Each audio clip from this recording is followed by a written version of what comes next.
Сәлеметсіздер ме? Бүгін біз фонетикалық талдау жасап үйренеміз. Алдымен, фонетика дегеніміз не? Фонетика тіл білімінің дыбыстық жағын зерттейтін сала.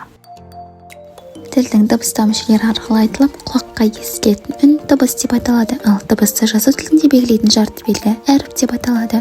Қазақ алфавитінде 42 әріп бар. Әрі қарай қазақ тіліндегі дыбыстар қалай бөлінетінін қарайық.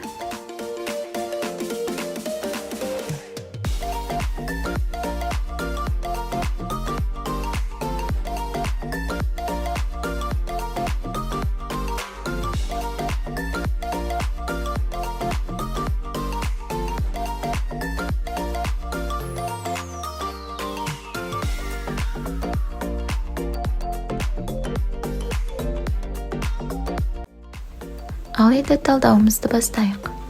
Мысалы, кітап сөзіне талдау.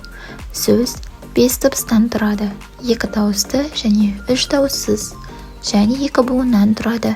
Біріншісі ашық буын болса, екіншісі бітеу буын.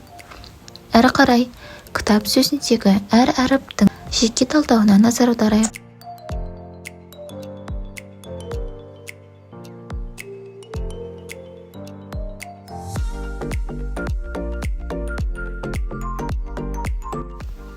Сөз бір жолмен ғана тасымалданады, және сөз сингармонизмге бағынбайды.